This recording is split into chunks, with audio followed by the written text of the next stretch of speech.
gravity on top of strong gravity. Thank you. Hello, today I'd like to tell you something about the results I've obtained in collaboration with Professor Jacek Jezierski, which are based on his earlier works together with Professor Jerzy Kijowski. As we see here, we'll be talking about spherically symmetric backgrounds, so perhaps... So it's Schwarzschild. It's something better than... I'm sorry, there's some kind of... Yes. As a limit of Schwarzschild, the mass goes to 0. I'm sorry, there seems to be some kind of technical difficulty, and...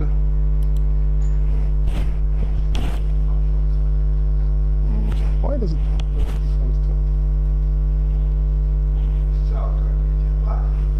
Z jakichś powodów.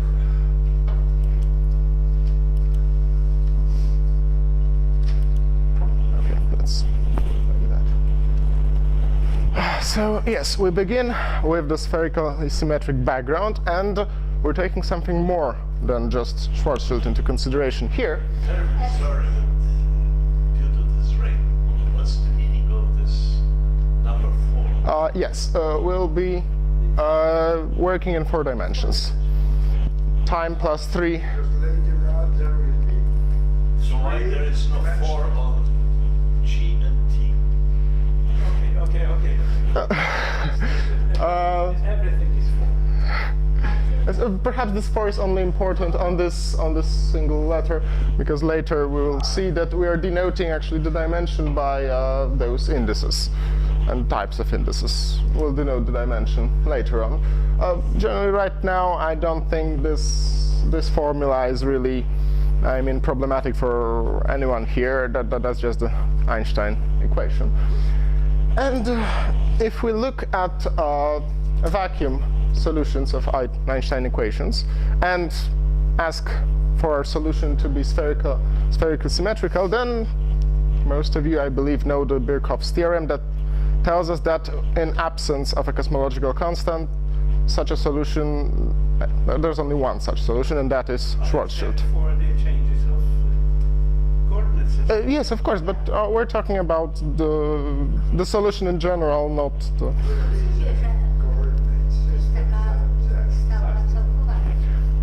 But now we want to add the cosmological constant to that, and it is perhaps a little less known fact that even if we have a non-zero cosmological constant, then we still have Birkhoff's theorem, the generalized Birkhoff's theorem, which states that solutions of such a fully general Einstein equation for a vacuum...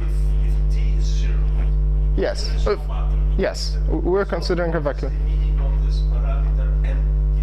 I will say That was my question. You said it's a parameter. parameter, so there is a 1 parameter solution. Actually 2, yes, a 1 parameter solution, right. At least locally, each solution of such an equation with t equals 0 and with spherical symmetry assumed will give us such a metric. Of course, it looks locally like this. If we choose some different coordinates, this metric, of course, we can of course put it in a different form, but... At this point, I would like to criticize those who put G equals to 0, because if there's no matter, there's no gravitational constant. And the use of units in which G is 1 doesn't make sense. There's no G, there's no matter.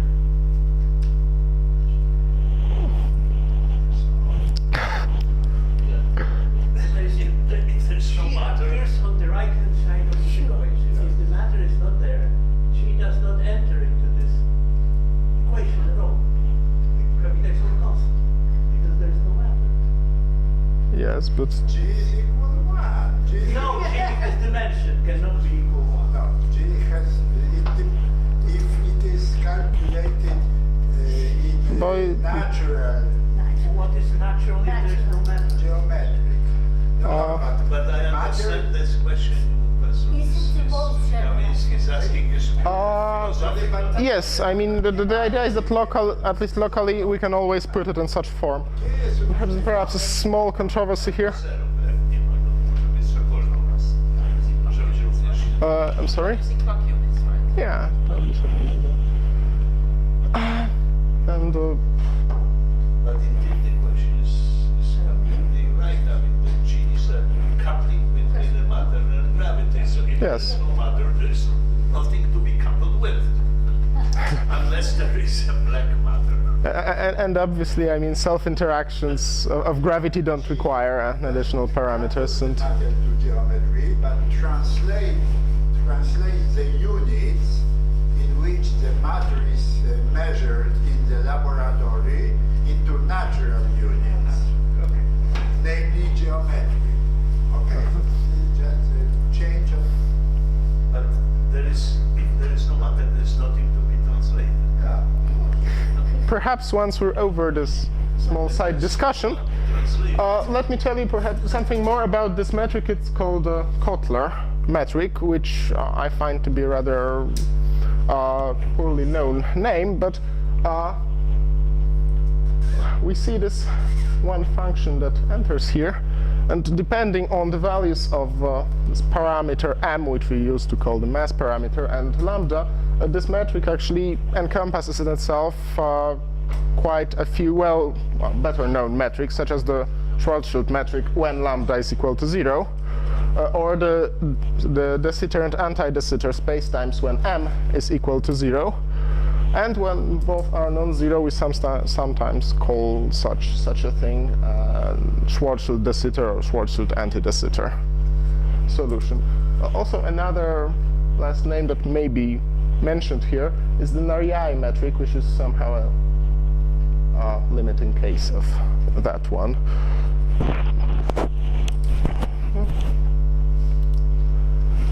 So, as we're going to work on a spherically symmetric background, we will be thinking about the problem of initial value formulation of Einstein general relativity. We begin with choosing, we'll choose some kind of some Cauchy surfaceness in our spacetime, which we'll denote by, which we'll just think of as a surface of constant time. And we will assume that it can be foliated by a family of two-dimensional spheres. The order of our coordinates and our interpretation of the coordinates will be as following. First, the zeroth coordinate is the time coordinate, and then we will have two spherical coordinates on separate spheres, and a radial coordinate numbering, which will just label our spheres. We will also use such an indexing convention to distinguish between objects in various dimensionalities, because we will consider objects at different dimensional levels. Greek letters will denote objects in the whole space-time, and four-dimensional covariant derivative will be denoted by a semicolon. Small Roman letters will denote objects living on a Cauchy in the geometry of the Cauchy surface, and the three-dimensional covariant derivative here will be denoted by just a single line, and big Roman letters will denote objects corresponding to the geometry of the two-dimensional spheres. All spheres are centered at the same. Yes, I mean, probably, I think to talk about centering of the spheres, you need to have a metric already given, because right now it's just a topological setting. They cannot be placed anywhere. Yes, I mean, they're one after another. There is a foliation. Yes, I mean, yes. So now that we have our Cauchy surface, we would like to give some initial data on it, and there are different ways to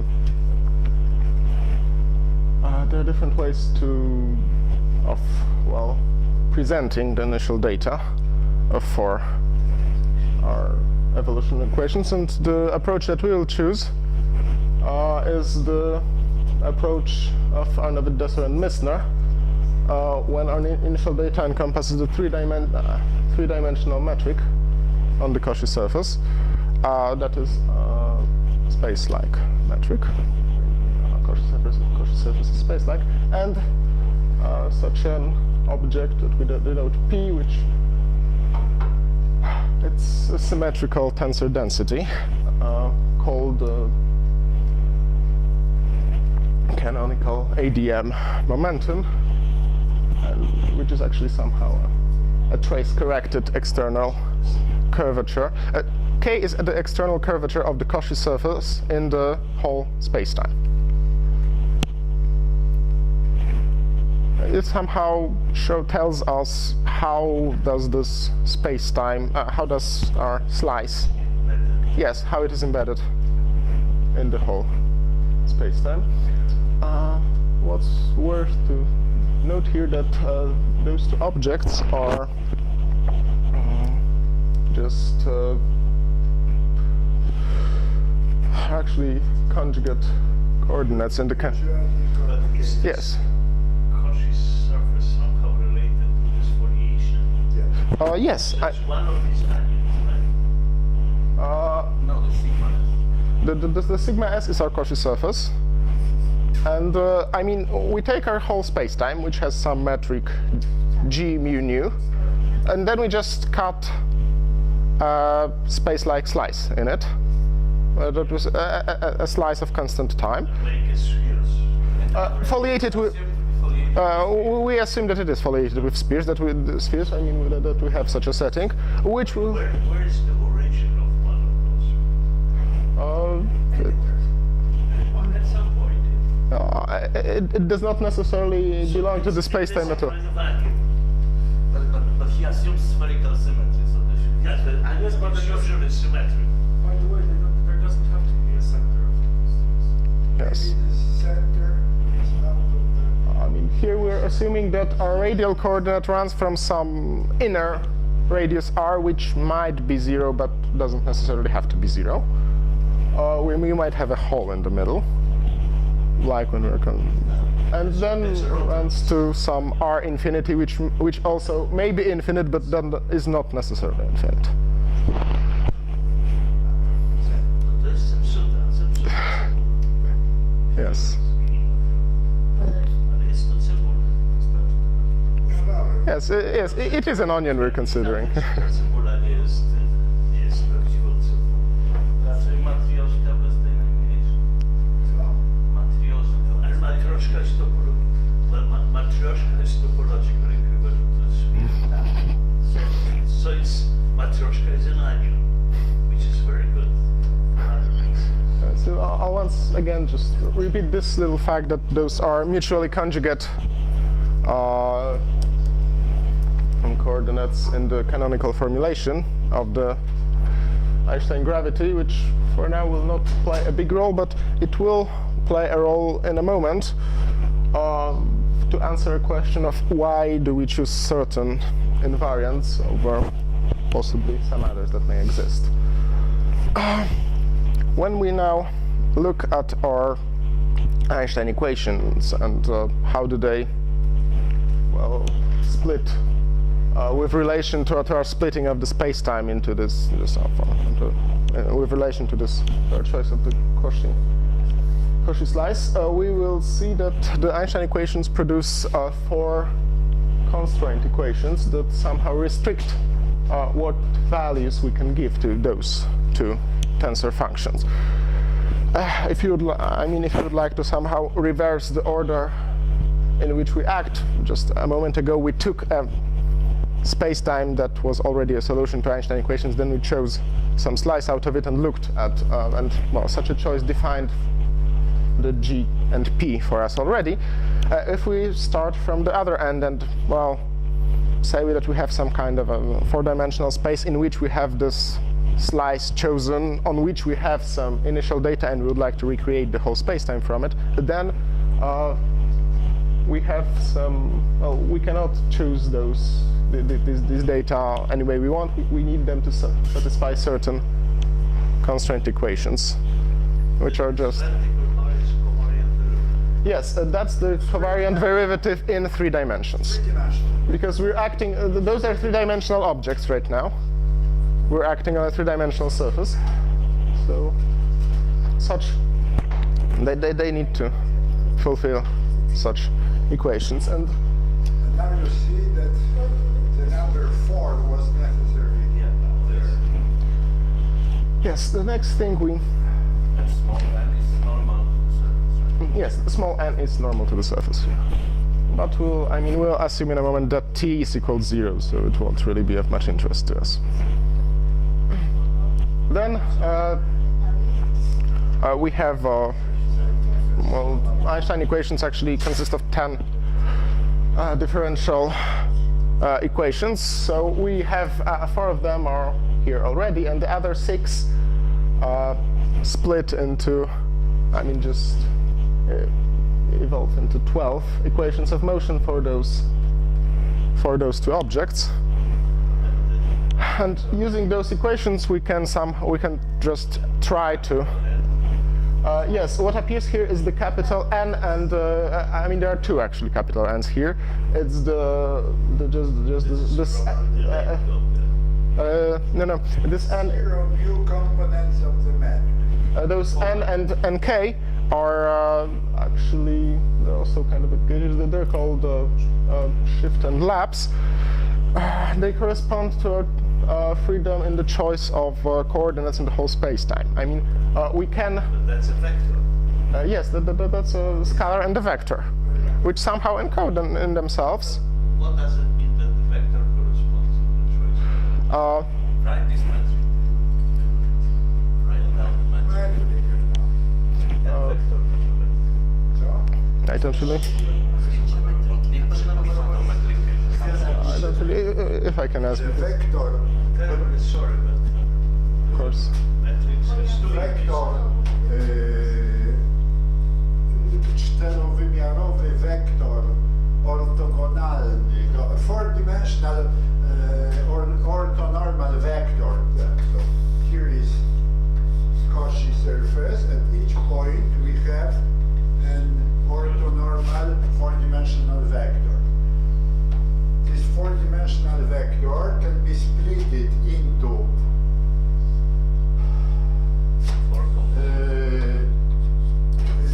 basis of vectors tangent to sigma, which are dk, and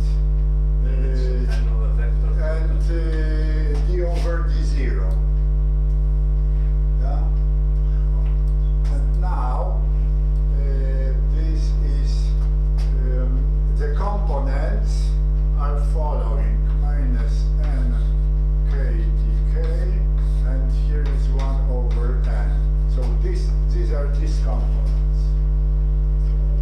If you split, this d0 and dk are just a basis of vectors. So any vector can be split as a combination of those vectors. And these components are called shift vector, this three-dimensional vector, and lapse. Maybe I am wrong. Maybe there is plus here, but it is very easy to check. But okay, let it be like this. Maybe I am wrong. In any case, these components behave like components of a three-dimensional vector, whereas this behaves like a three-dimensional scalar. This plus minus matters because the equations are non-linear, so it's really fun.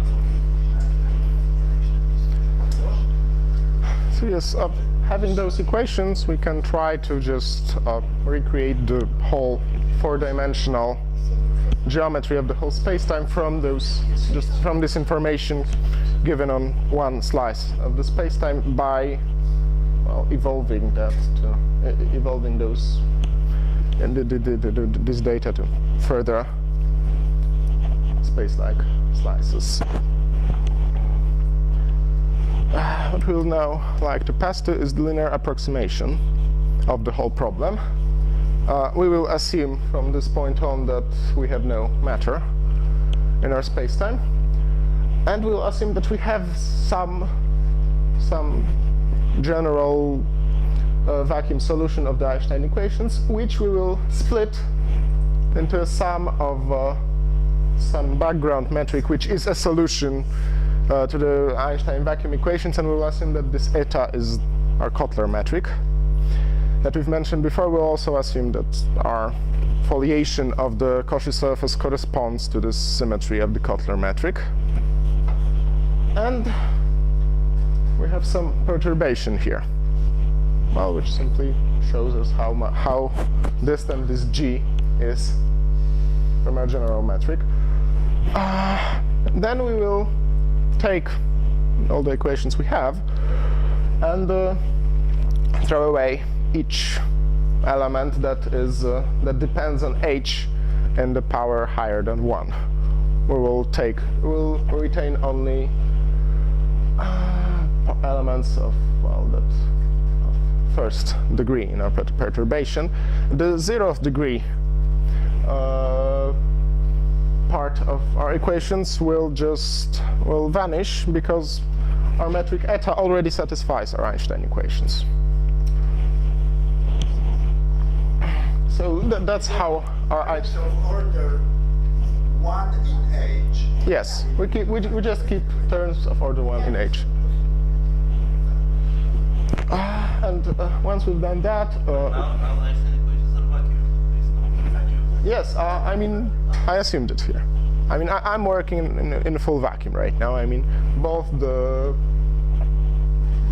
my background and my perturbed metric I assume them to be vacuum solutions. Yes, probably. Right now we're just, and once we're doing that, for those unfamiliar perhaps with There's no any gauge on H. Yes. No gauge. No gauge. I will be talking about the gauge in a moment. Actually, it's not a vacuum, because if it's a vacuum, then n is equal 0. A physicist would not call a vacuum if there is a point like singularity. But our singularity might be, I mean, outside of our point of interest. Let's call it vacuum. Yes, That actually. means that there is no matter. Well, what about n? Where does n come from if there is no matter? One of the great paradoxes of God has created the world like that. Now, in short, There is something These are equations outside the sources.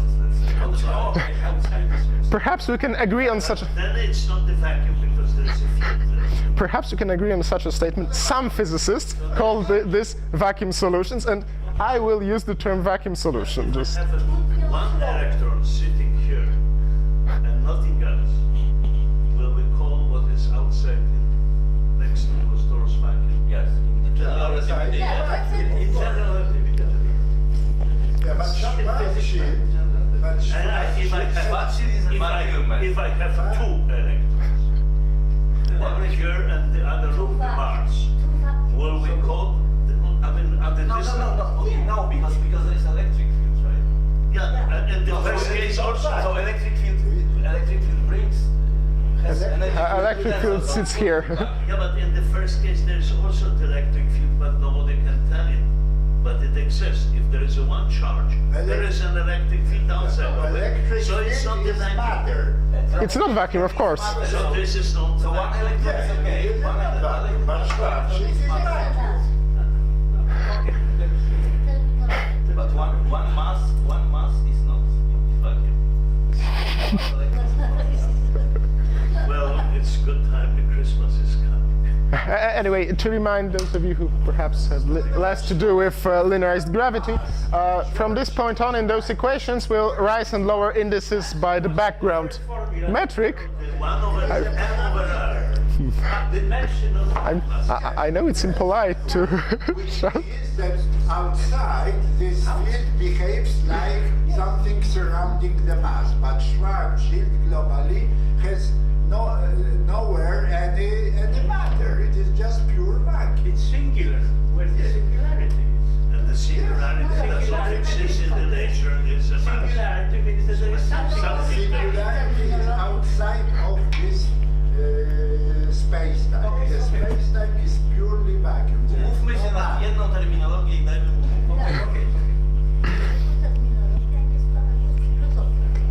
Right. So, as I was saying, right now we'll lower and raised indices with the background metric, and also all the covariant derivatives which appear from this point on relate to the geometry of the background metric. We look at the perturbation as just some kind of an external field in the background metric. What is perhaps also just good to know that the inverse of the whole metric tensor actually is no longer just, as we would assume, this sum with raised indices, but actually we have to, the sign changes here.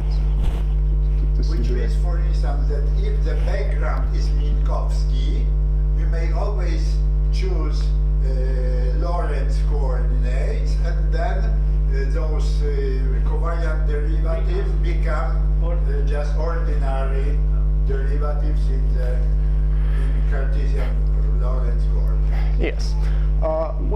Yes, if we look at our Kotler metric, we'll notice that the ADM data on the constant time slice in the way that we've chosen it right here has a rather simple form, because we just have oh, sorry, there should have been Latin indices here, my mistake. But generally, on the slice that we've chosen, we just have we have of course the three-dimensional metric, and we don't have any, I mean, our ADM momentum is 0 for our choice of the Cauchy surface for the background Kotler metric. And so now we have to look at the perturbation of our ADM data, which we define simply as the difference between the ADM data for the whole metric G and for our background metric eta. So this HKL is, of course, the difference, as I said, between G and eta. And as our background metric doesn't have any external curvature on the constant slice, its ADM momentum on the Cauchy surface equals to 0. Then our linearized ADM momentum will be numerically equal. I mean, its value will be equal to the ADM momentum of the true metric G. Those are actually two different things. This is subtle. I mean, because this is the true ADM momentum of the metric G, and this is the linearized momentum on the background. So we may, of course, we have just linearized Einstein equations, and we may, of course, linearize the equations that are derived from it, and they assume such a form. I should probably have said this earlier, but please don't be scared by all the formulas that I present here, and they'll get worse as we carry on, but I mean, you won't have to count anything right now, so it's they're safely behind bars. What is a delta? Sorry. Delta. Yes, a delta denotes here some objects that are built out of this. They are built out of this linearized ADM data, but if I just put it in the full form here, it would be it wouldn't fit on the slide actually, and the exact form of this is not relevant right now.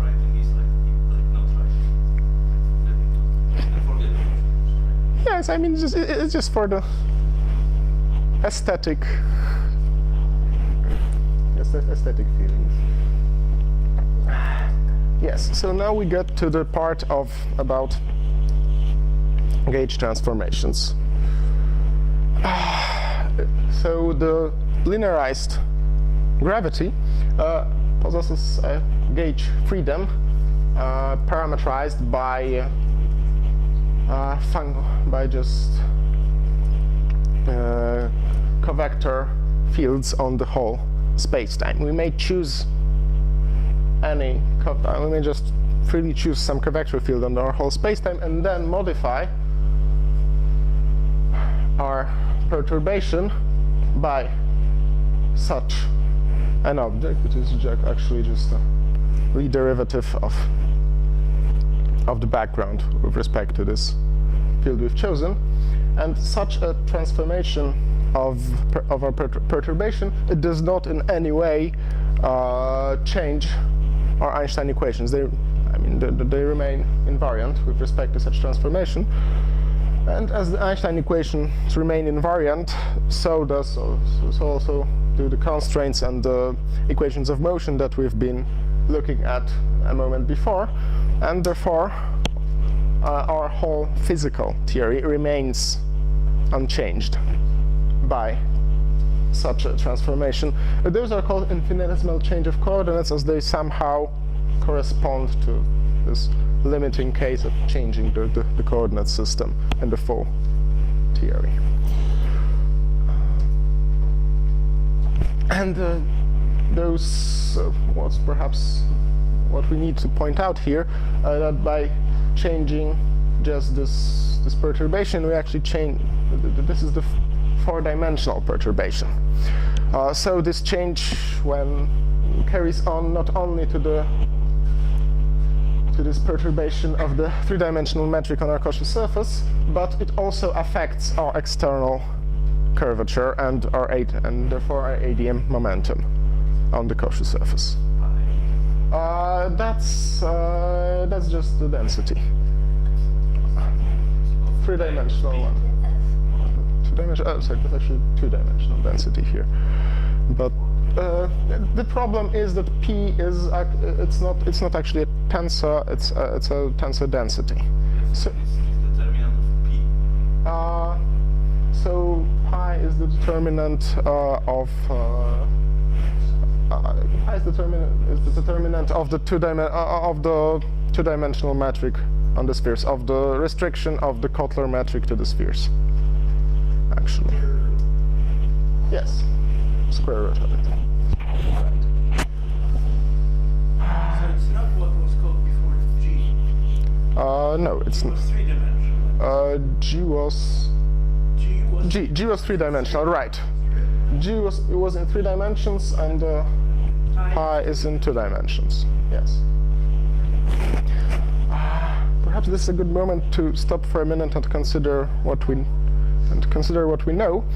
We have our initial value problem formulated in such a way that we have two symmetric objects of the three-dimensional, two symmetric tensor objects on the three-dimensional Cauchy surface, and that gives us altogether 12 functions. But on those 12 functions on our Cauchy surface, we have 4 constraint equations, because as we see, this is a single constraint equation, and this one has one free index here, so it actually encompasses 3 equations.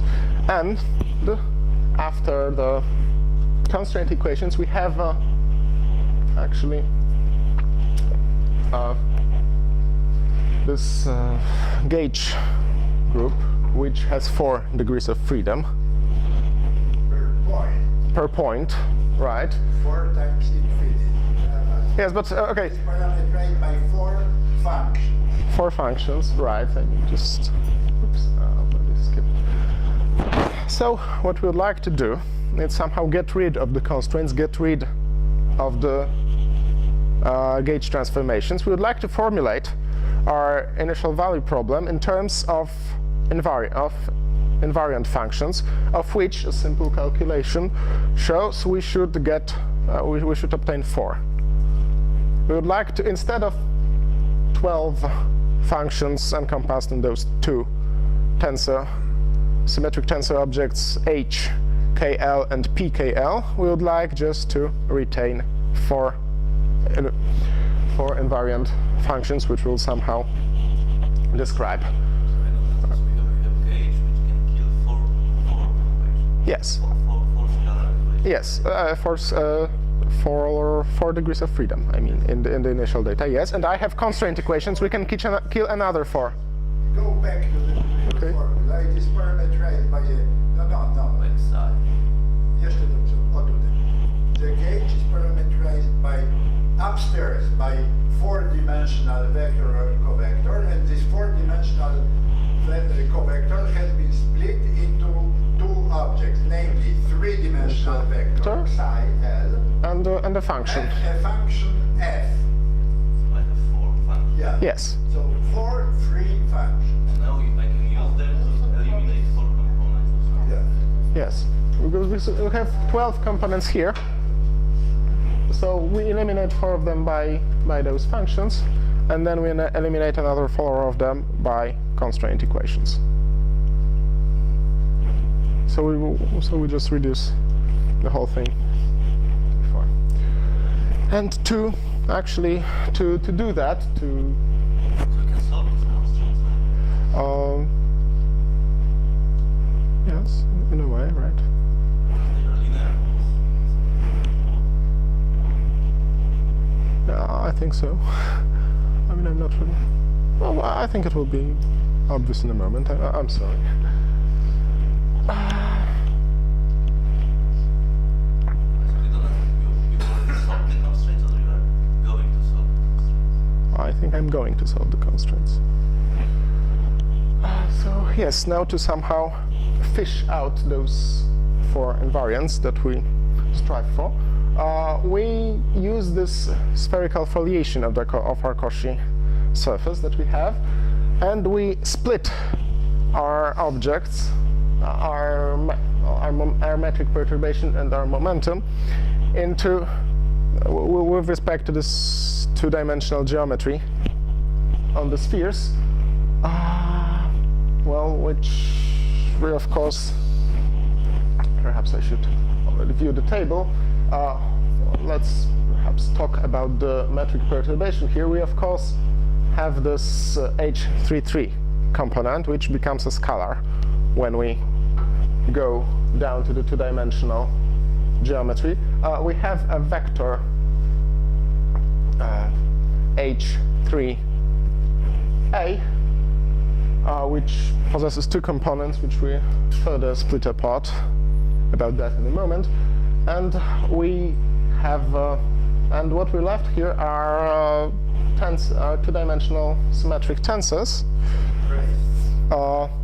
Traces in a moment. I mean, right now we have those. That's a 2-dimensional symmetric tensor from which we extract the trace. And now, yes, we define those traceless parts of the tensors. Each of those encompasses 2 degrees of freedom, so we split them again by means of taking divergences and rotations on those with respect to the geometry of those 2-dimensional surfaces. And this way we have somehow split our initial data into 12 separate scalar functions.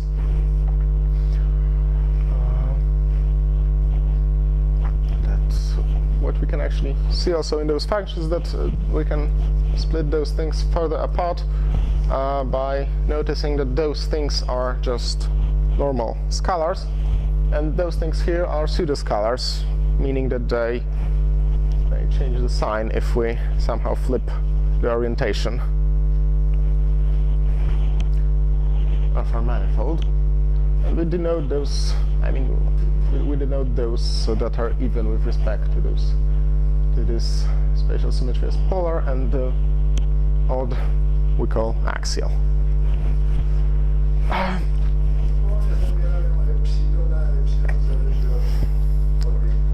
Yes.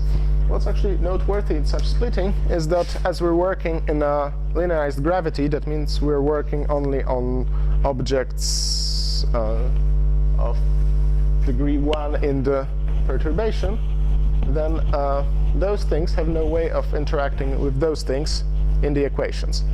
All of our equations split into equations containing only those things, or equations containing only those things. What we do this way, we are actually, it's kind of a clue perhaps on what we can, which objects we can merge together to create some. Theoretic point of view, this decomposition is a decomposition.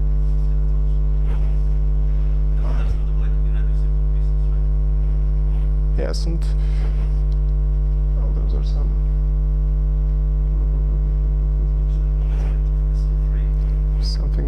Something like that, perhaps. Yeah, I'd go for that. So now we'll concentrate only on the perhaps just a bit of terrifying, a bit more of terrifying formulas.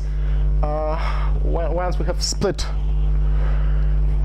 I mean, once we have those scalars of ours, we can actually, I mean, those are not scalars yet, of course, but we can look, once we've split our initial data into objects corresponding to those two-dimensional geometries and the spheres, we may look at how our gauge transformation split. So, voila, and when we look at it, we can notice that, for example, for this object, the whole gauge transformation has a form of a two-dimensional gradient. That means that if we take the rotation of this, component of the momentum tensor, which lies here, then this whole gauge transformation will disappear. We'll already have an invariant object. So now, as I said, let's restrict ourselves to the axial degrees of freedom in our theory. We already know that this rotation of P is an invariant object, and let's look at the axial part of the vector constraint. We see that it has such a form. Here is our invariant object, and here is another one of our degrees of freedom. What we see in this equation is that once we know the value of this rotation of P3A, we can calculate from it what is the value of the rotation of S. Therefore, this S is redundant. We already have. We can be like read off of this P, and that suggests that we may take this P as one of our invariants already. Then we may look at the equations of motion, which I remind you are invariant with respect to the gauge transformations. And if we look at the equations of motion, we can calculate the time derivative of this P. And the equations of motion couple this way this P to some object created out of the metric perturbation. But the left-hand side is invariant with respect to the gauge transformation. Therefore, and the equation is invariant with respect to the gauge transformation. Therefore, this right-hand side also must be an object invariant with respect to the gauge transformations. Therefore, we may define a first pair of our invariants in this way. We add some coefficients here, but generally what we obtain are exactly those two things here. We may now look at how those two objects. I mentioned earlier that the ADM data, that is the metric and the ADM momentum, are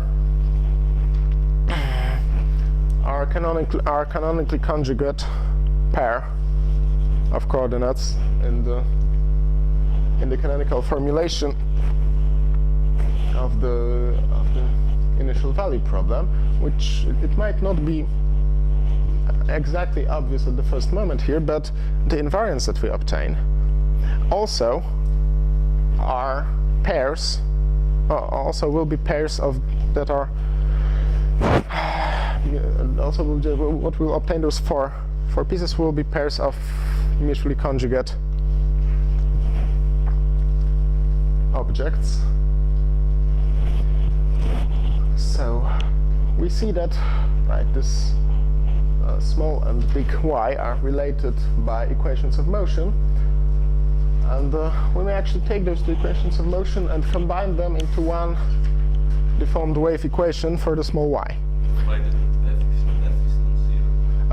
Provided that f is non-zero, but f is a coefficient in the metric, so actually f may be zero at some point, of course, but we'll probably work and we'll rather like to work in an area of the space-time where it is not. So f cannot be zero everywhere because otherwise metric would be degenerate. That's what you're saying. Well, if f is 0 somewhere, it's that Is zero everywhere. if f is 0 everywhere, then the metric would be degenerate. You'd notice that we would lose.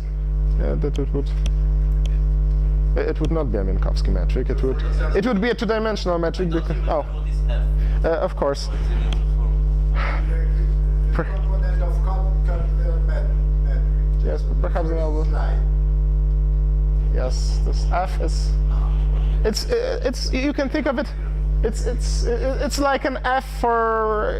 It's like the function for a Schwarzschild. As you'll notice here, if lambda equals to 0, it's exactly this. Is equal 0, then you have to use different methods in the vicinity of these points, but at least outside the network. Yes, so.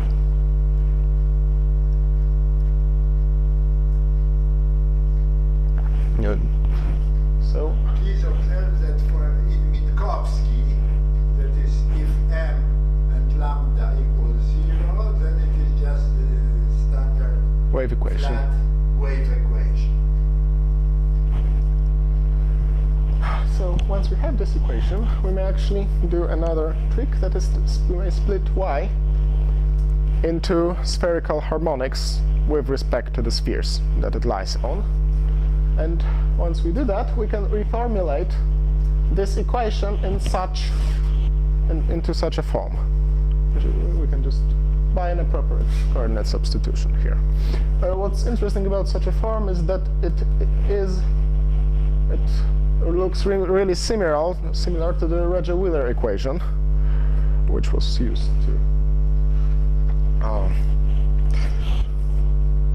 to prove stability of the Schwarzschild metric. But first, this equation here encompasses a cosmological constant in it. We do not assume that lambda is equal to 0 at any point. And what's more, such that the equation in our formulation does not necessitate any fixing of the gauge, whereas Regge and Wheeler actually were working in some certain. Okay, so we have actually, what we have here is a generalized form of their equation.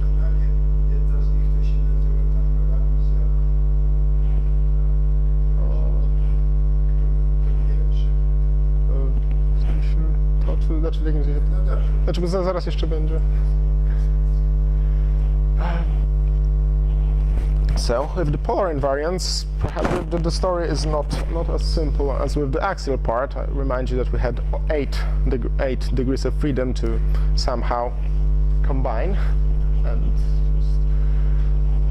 but after some work and some good guessing, we may arrive at such a pair of invariants. What's important to notice in those formulas is that we have introduced here a certain operator B, and if we look at it closely, you'll notice one disturbing feature of this operator. It is non-local, exactly. This operator is non-local, but it's not completely non-local. It is a non-local operator with respect to a certain, just on a surface of a single sphere, but it is actually local if we just in R. It is local in the radial coordinate. I mean, to calculate the value of such an operator, we need to have information about the function we apply it to on a whole surface of a single sphere. But if we wish to calculate, but we do not need to know anything about the value of the function on any other sphere. And as the spheres are compact subsets of our spacetime, well then such a trade-off is somehow we still might actually benefit somehow from it. And from this comes this term quasi-local, that it is non-local but only with respect to some compact Zero is just a standard two-dimensional Yes. unit sphere, therefore we know perfectly its eigenvalues, and therefore we have troubles if by chance this dimensional term hits minus of the of an eigenvalue, because then it is Yes, that's non-invertible. yes, but Otherwise it is. yes, such trouble may appear, but if you notice, it only may. I mean, that actually necessitates this splitting of our invariants into. Yes, that was actually quite a surprise, because as I was saying, this work is somehow a continuation of earlier works of Professor Jeziowski and Professor Kijowski, and it was done for just a Schwarzschild without the cosmological constant before, and I was generalizing it to a case with a cosmological constant, and to our mutual surprise, there was this cosmological constant vanishes in this operator still. I mean, this thing doesn't know anything about it. That's a very something. Even if it's not zero, that it does not appear in this beam. Oh, perhaps it does. Perhaps my understanding of this problem is not yet that deep to know what it tells us. Although it is somewhat important, because this function here somehow shows us where our method might fail. Does it? Because it is two equations. The cosmological constant. It's only in F. Yes, it's hidden in F. Right. So the cosmological constant enters here only by these functions. There's this coefficient of the line element. So it is here, of course, but somehow it's not present. I mean, here we have everything in a fully explicit, as explicit as we can have it. Also on this polar, of course. Why don't you take rather inverting this operator? Why don't you put it on the other side and take this operator on X and this operator on capital X as your invariant? Perhaps the answer here would be good to, yes, perhaps to answer that one. I'll just backtrack a little, and as I said, we've started with conjugate variables, and we've arrived at some conjugate variables. Am I right that if I put it like this, surely Yeah. it will be also covariant? Wait a second. No, actually, I don't think so. The thing is that you somehow have to use this operator here somewhere to kill some gauge, to kill just some gauge transformation that appears, and. But it is still true that the operation of delta 0 plus 2 minus 6m on B is an invariant. Yes. Okay. It's a local invariant. So it probably will be invariant still after we just invert it. I'm scared. But look, this operator is actually quite simple, especially when we just do again what we did a moment ago, because we'll be also splitting those things into spherical harmonics, and once we so once we split those things into spherical harmonics, it will just become a function, right? Because we can just insert the eigenvalues of the Laplace operator instead of the. Of course. Comment, because of course, if m is equal 0, then this b is trivial. However, observe that even that in any case, delta 0 plus 2 is invertible because of the following: that we have four functions: x lowercase as x uppercase, and the same for. And all of them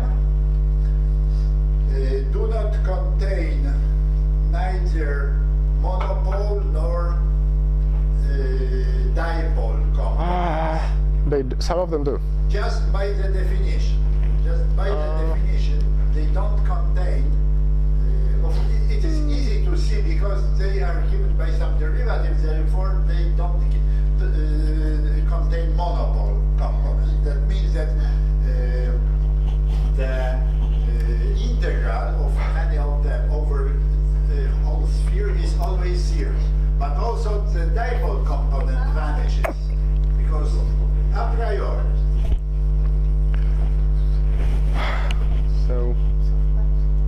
said, we can also split those things into spherical harmonics. Here are the motions, equations of motion for those two invariants. As before, they're somehow combined. We can combine them into a wave equation, which we can also rewrite in a similar manner that we did in the axial case, into such an equation which corresponds in form to the Spherically equations. And once again, it is a generalized form of the Spherically equation. And the previous one for the polar, degree of freedom, it was called it might have been. So yes, now I should comment on the comment. It is not entirely true that our four invariants do not contain the monopole and dipole part. Most of them don't, as you see by definition. Okay, I mean, it's not exactly easy to see in those definitions, but such objects do not contain either monopole or dipole parts, and this combination of operators and just the B and Laplace operators actually Bardzo przepraszam, kills. Kłamałem przed chwilą, że nie ma dipolowej, ale miałem na myśli, jak jest na backgroundzie Minkowskiego, to od środka nie ma, w środku nie może być, bo nie ma osobliwości i w związku z tym dalej też nie ma. No. A rzeczywiście jak jest dziurka, to mogło być tam w środku. Przepraszam. Yes. So it proves actually interesting to, when looking at this splitting into spherical harmonics, to treat to split those harmonics into two separate cases and treat separately the part of the monopole and dipole parts of the invariants and put the rest into a separate box. And the reason for that is that most of the invariants, all of the big ones, that's perhaps the one thing to note, do not possess the monopole or dipole part at all. And that means, well, of course, we can split, and those x and y's only contain, well, one part each. But if you remember, the small x was coupled by motion equations to the big X, and the small y was coupled by motion equations to the big Y. So if the monopole and dipole, and this coupling was just respected the splitting into the spherical harmonics, so because the monopole and dipole parts of big X and big Y vanish, that means that the corresponding parts of small x and small y are invariant in time. Well, two of them are invariant in time and equal to 0, but two of them need not necessarily be equal to 0. And we may integrate our constraint equations to obtain the values of the monopole of small x and the dipole part of small y, and they are as follows. And those things, when we look at them more carefully, this thing corresponds to the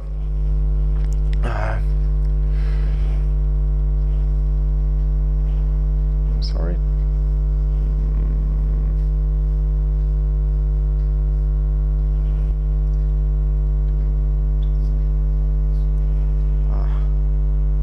Moment pendo.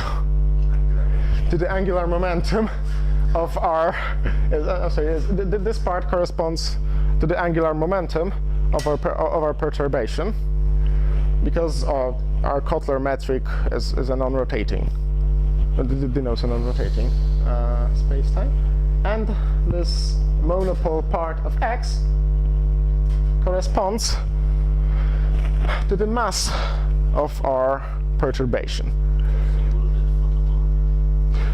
Yes, that's the problem. As we see, it gets singular on the photon orbit. So this monopole in X is actually somehow that we'll some way get if we'll be perhaps considering a linearization of Schwarzschild on another Schwarzschild, and we'll perhaps choose the we would choose our mass parameter for the background in the wrong way, so that it will not encompass the whole mass. Yes, we see that there's a small problem with this X, that it can get singular at a point. So that means that we might perhaps wish to change. We can, I believe, get if we have some distinct metric G that we would like to linearize on the Cutler background, then we can, I believe, get rid of this monopole part of X by appropriately choosing the mass parameter in the Cutler background.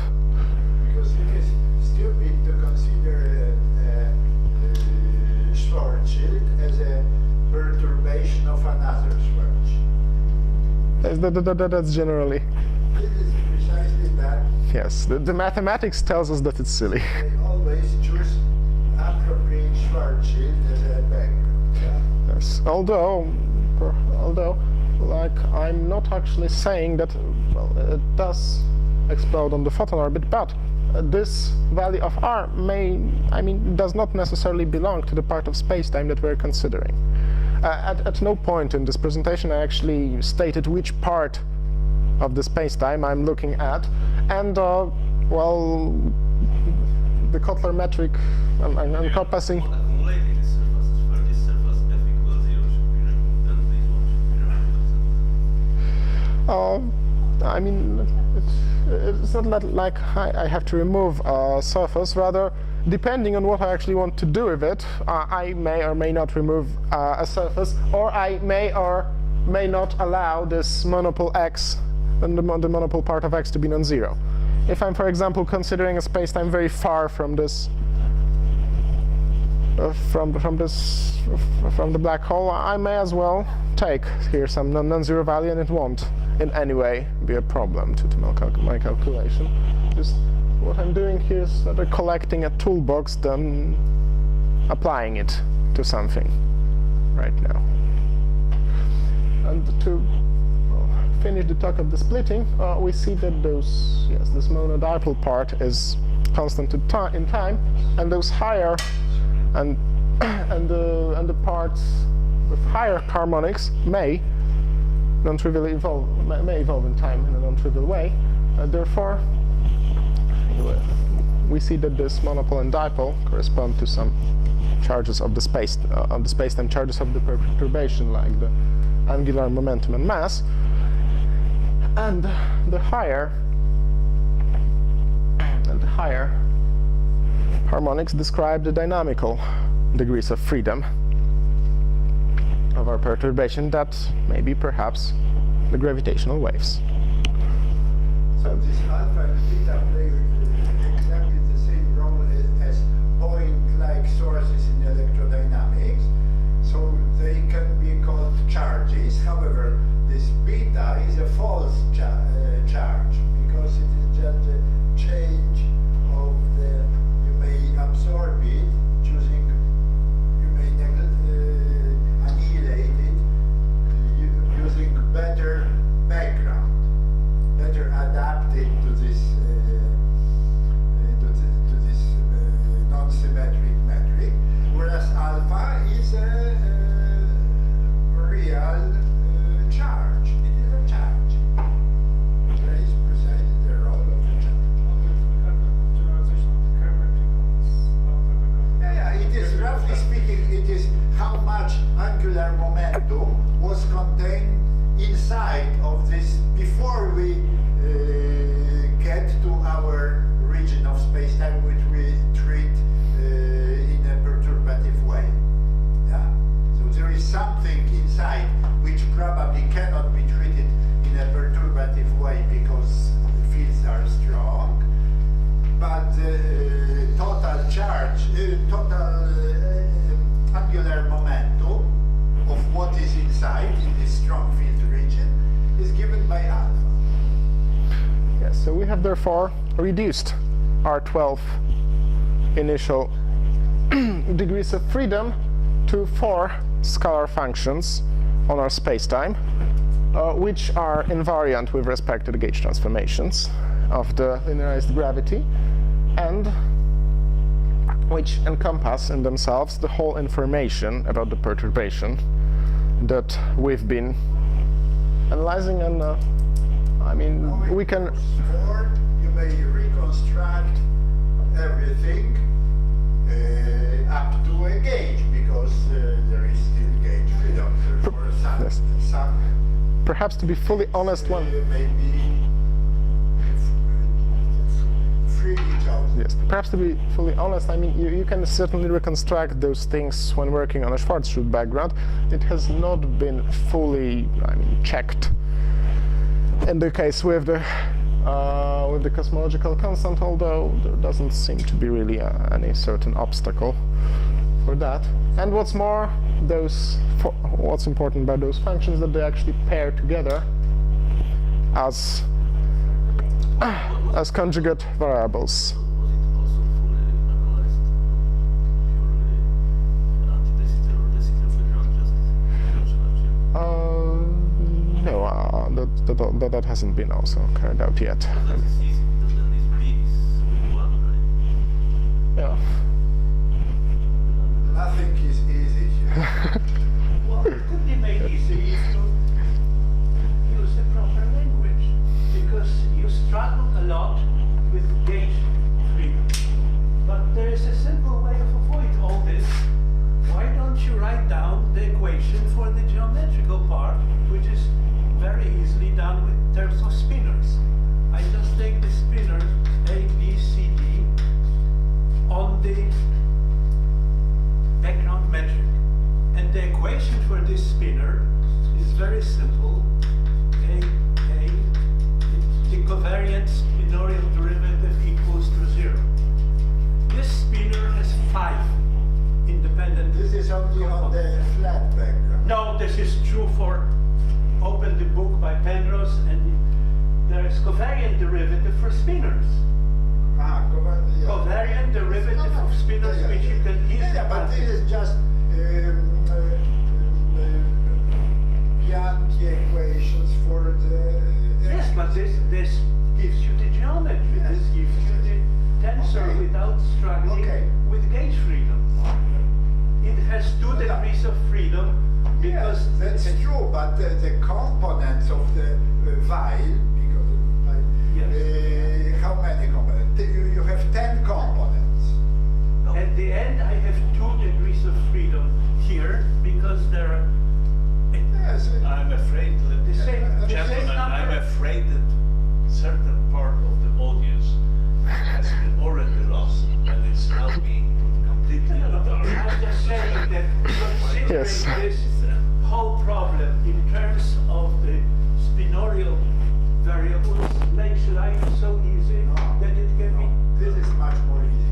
This is it is much more That's easy. what I said. Of course, But because you have just 2 independent degrees of But freedom. look, and you have- there are 15 slides here to get to the end. Yes, but and at the very end you have put it just in 2 slides. But 2 slides cannot fill the seminar. So Yes, and that's... I suggest that this discussion is getting really so complicated. should probably transfer to the comments or Of course, one later comments. is equivalent to the other, because all these Yes, it is are just equivalent. components. Are just components of the being invariant. They may be written in terms of those components of the Weil tensors. Yes. Yeah, so this was one way to squeeze out independence. Yes, this I is think what I'm we should saying. thank the I can speaker. put it- Thank you very much. Continue the discussion.